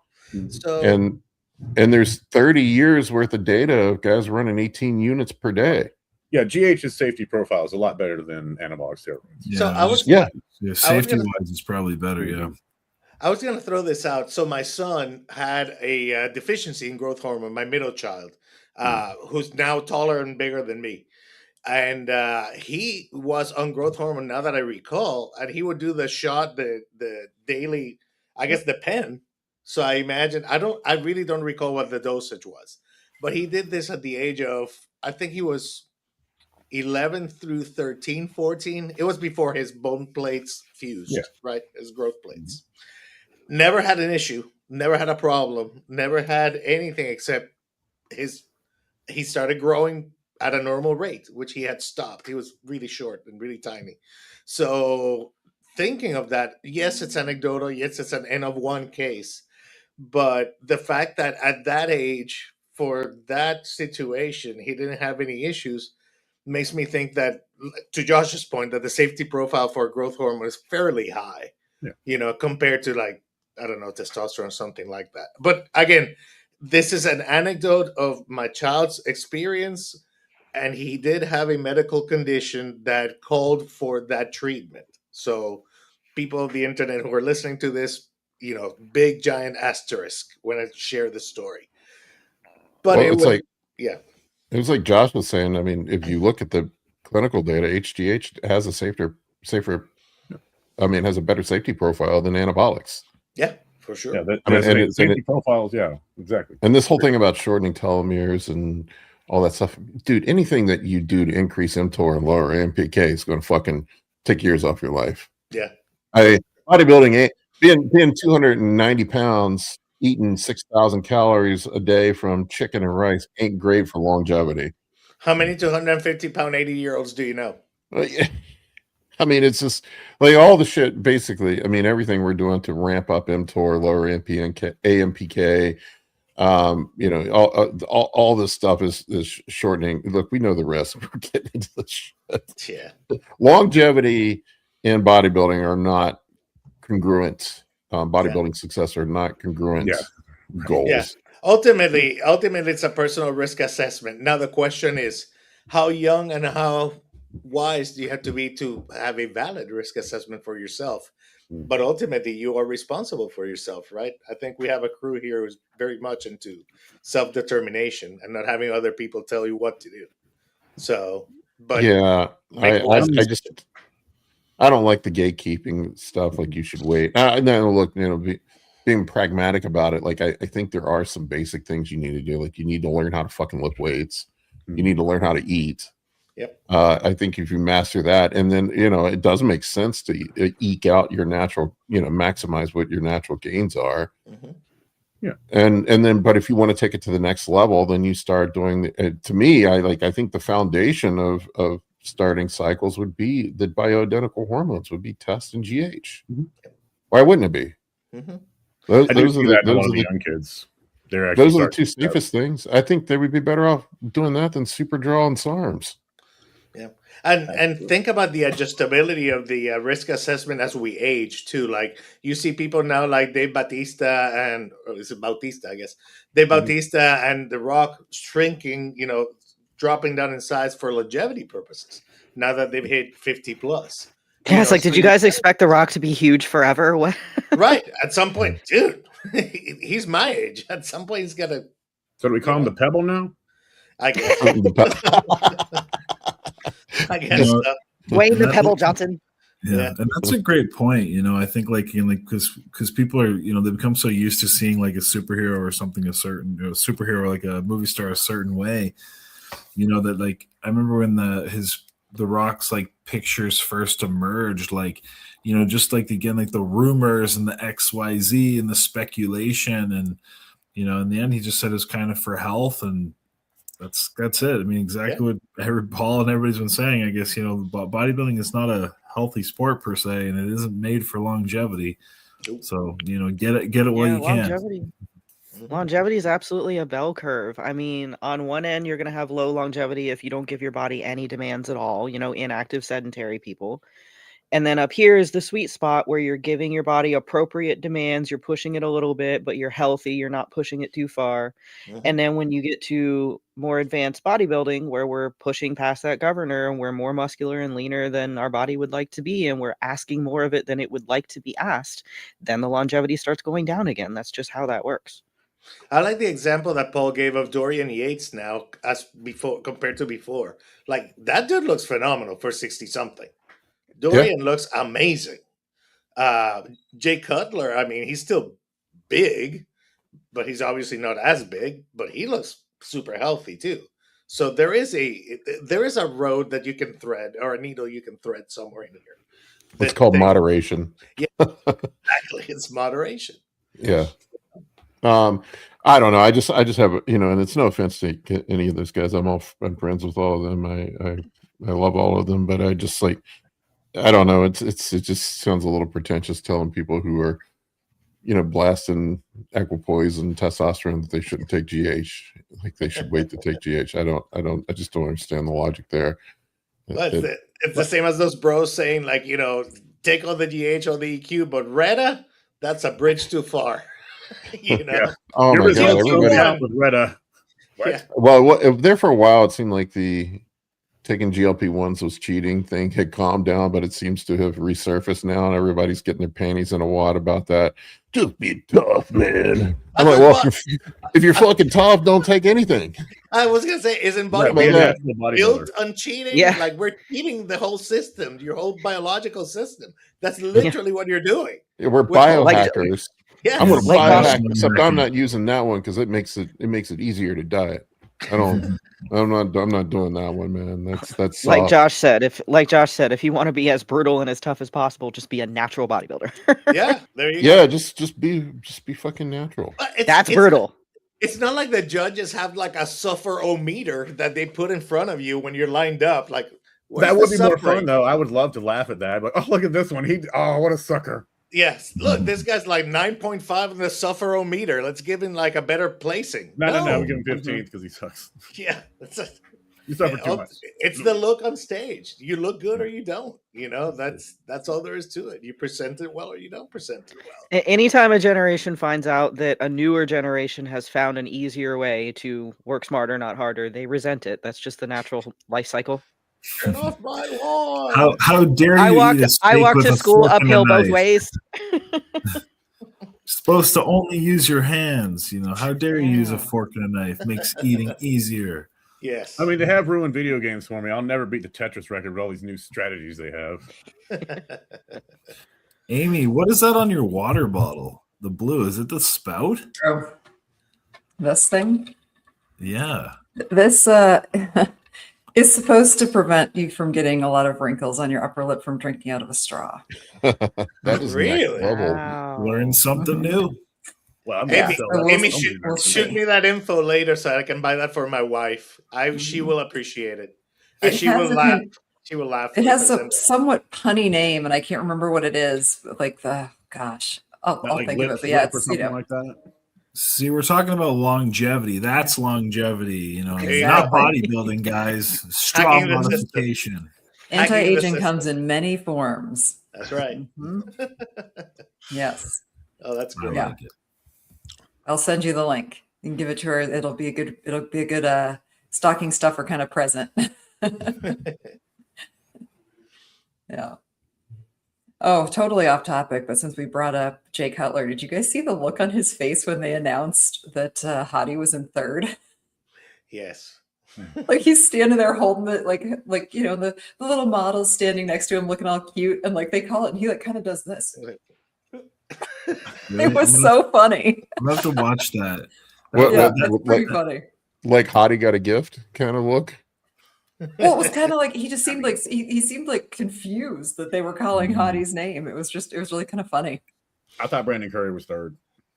I thought Brandon Curry was third too, but I agree with that. I agree with that. Every I mean, 100% you guys got were shot. there. I had to miss the Arnold this year, but man, like that whole show was so controversial. Like, man, and like I mean, the internet freaked out. And I heard that in person, like just the audience also had quite an It was- auditory response. So It was so good live. Like I'm so pleased I saw that live because it was crazy. That was a good one to go And- to for your first one, Gonzo. It was like everything I imagined and even more. It was crazy. it'll set you up for disappointment when you go to any other show.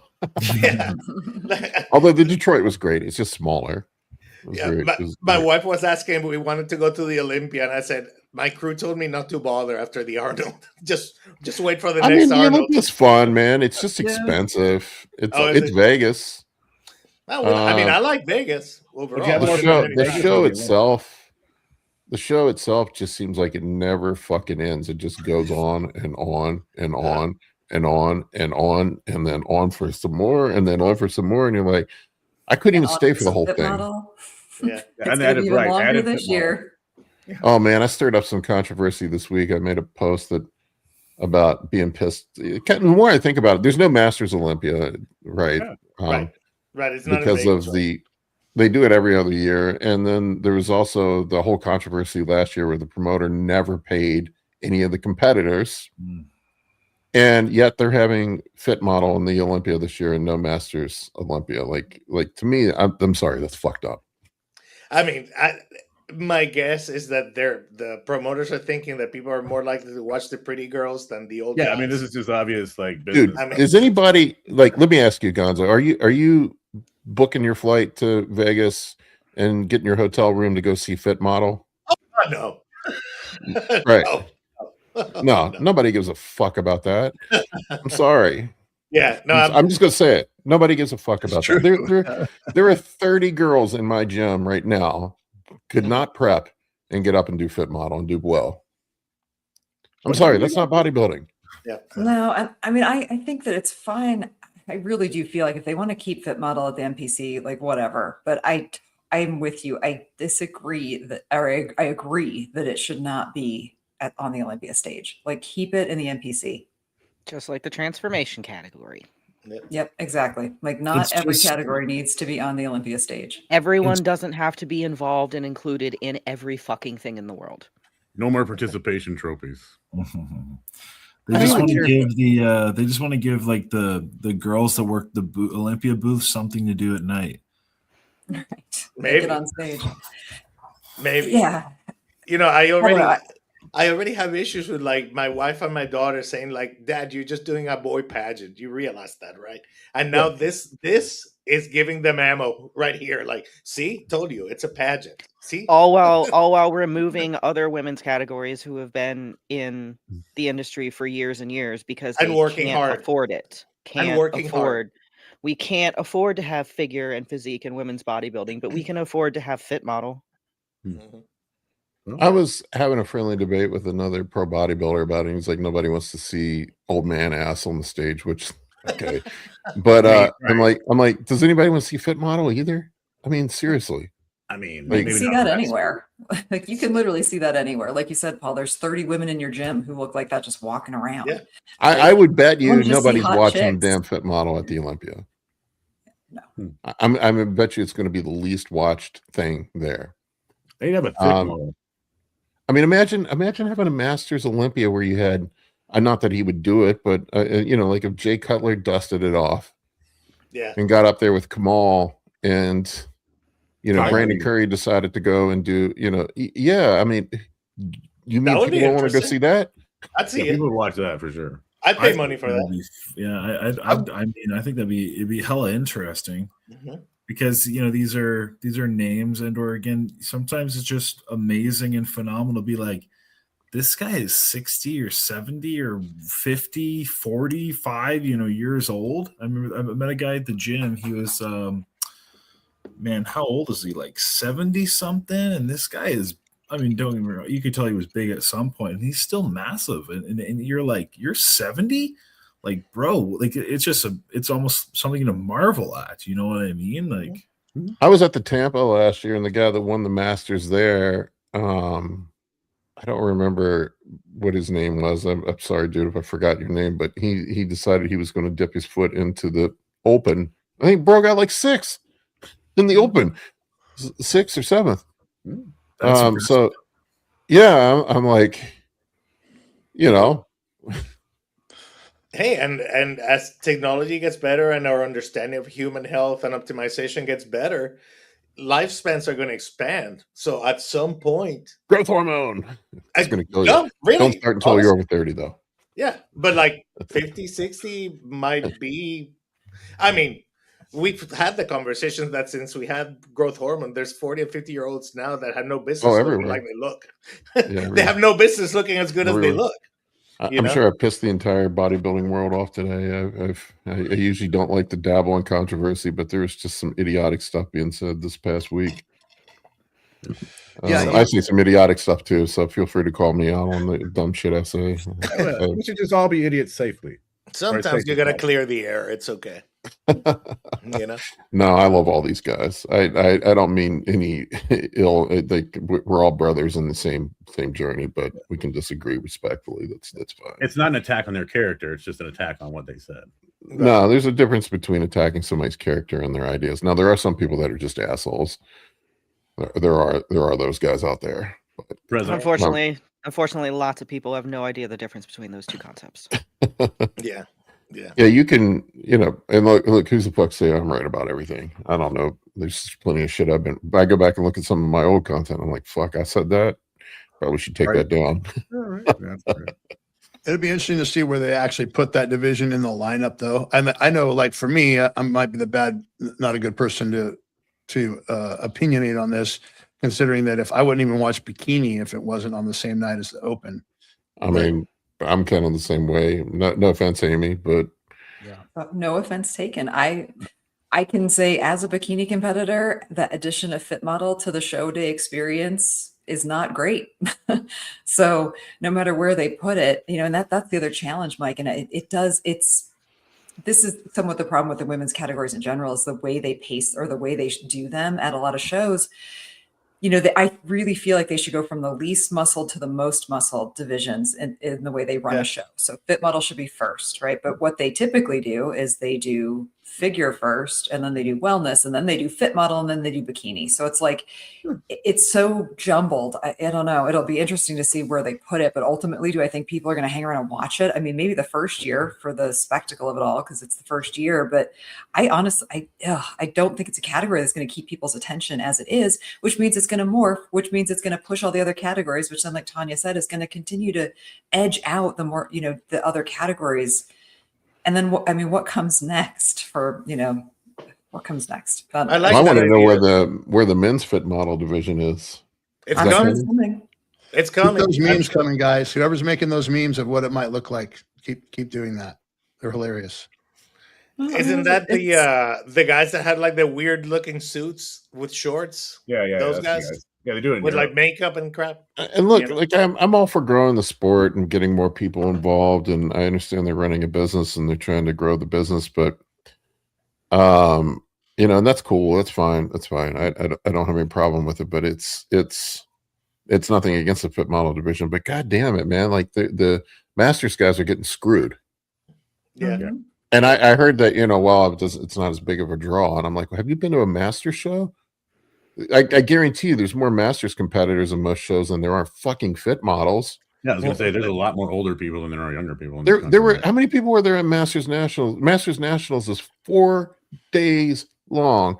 There were over 1,200 competitors. There were like 400 bikini girls. There were over 1,200 competitors.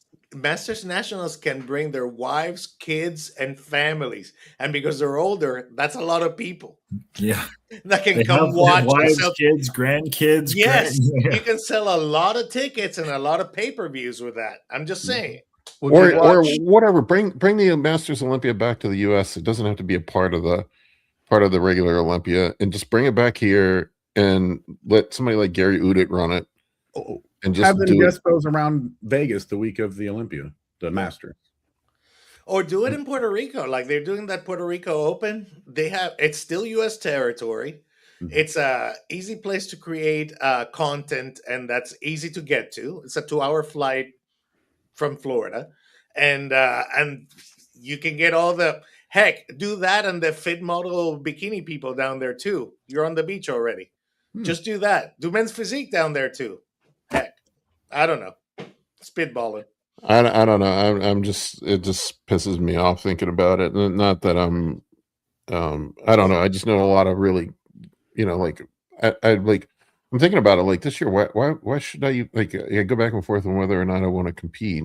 Mm-hmm. And then part of competing is you want to be able to have a chance to make it to the next level. Yeah. That's part of what makes competing fun. Not saying that I would make it there, but like as a Masters competitor, why would you want to spend the money to do a show this year if there's no Masters Olympia?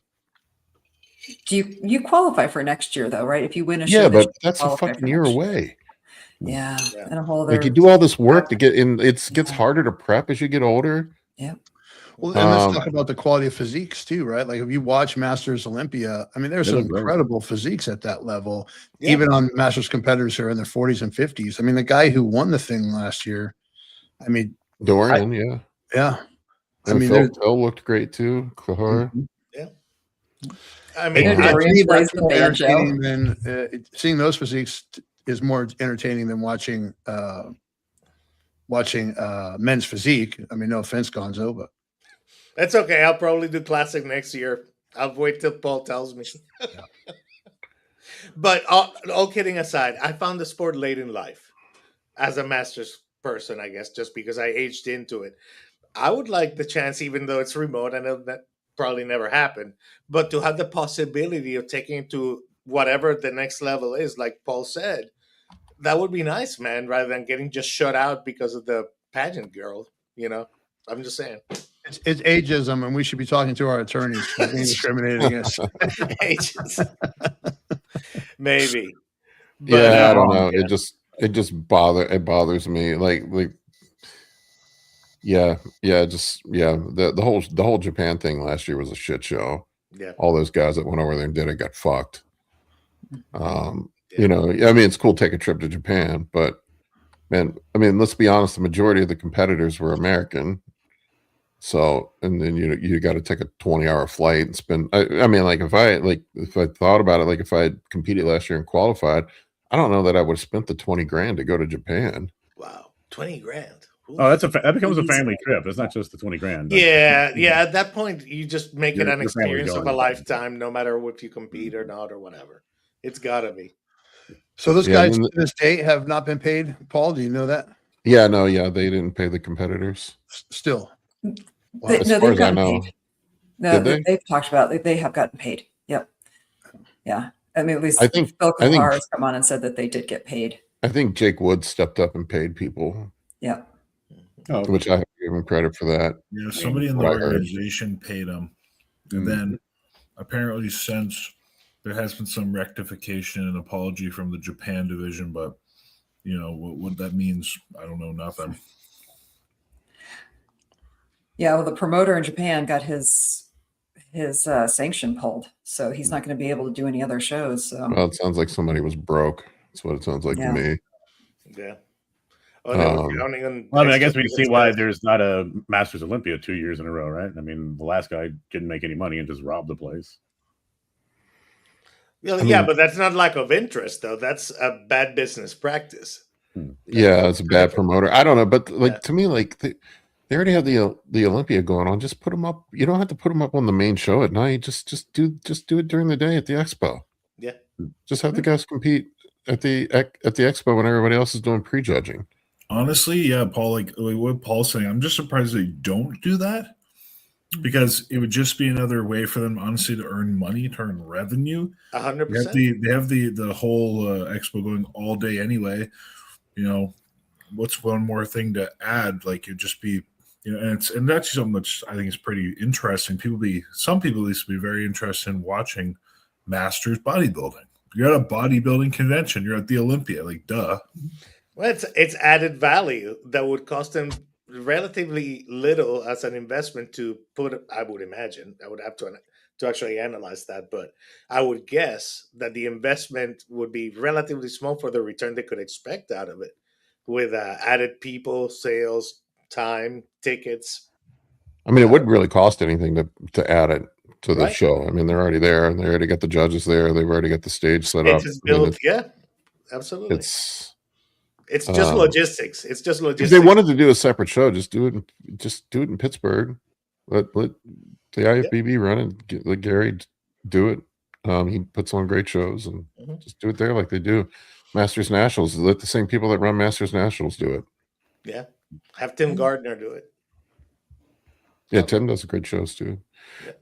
All right, guys, I gotta. Hey, thanks, man. Sloppy Sloppy, loves I you, love Paul. you. I love you there we too, go. man. I'm sure a lot of people are not going to love me after today. I opened my mouth up.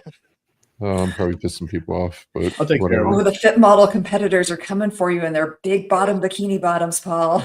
I was surprised. I didn't see one woman in the comment section that disagreed with me. It was like some other pro bodybuilders that were getting salty. Like, we don't want to see that. We don't want that. I don't out think you'll find a woman out there who's going to disagree with you. I'm like, bro, why do you care if, like, seriously, like, what the fuck does it matter? There's some guys that get salty about what's up, Max? Max is one of my clients. Mhm. I'm like, I don't, like, whatever. Yeah. We're the cranky, Anyway, old folks. cranky old masters, Paul. That's what we are.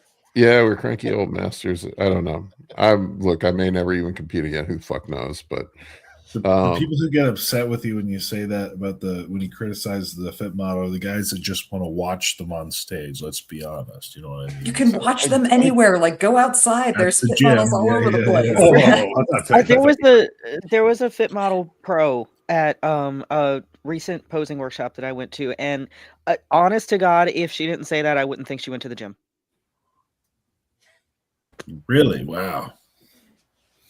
She's a Or pro. you would never mistake a pro bikini competitor for someone who doesn't work out. They look like freaks in real life. they look like freaks. Yes. I Yeah. couldn't imagine putting the amount of work that it takes to put in to be a pro bodybuilder to look like a pro fit model girl. Wow. Well, and also they're going to be on the Olympus stage less than a year after starting to compete versus guys who've put their entire life into it. And girls. Yep. Yeah. Yep. That's a good point. Yeah. Yep. Great. All right, guys. Appreciate each and every one of you. We'll see you on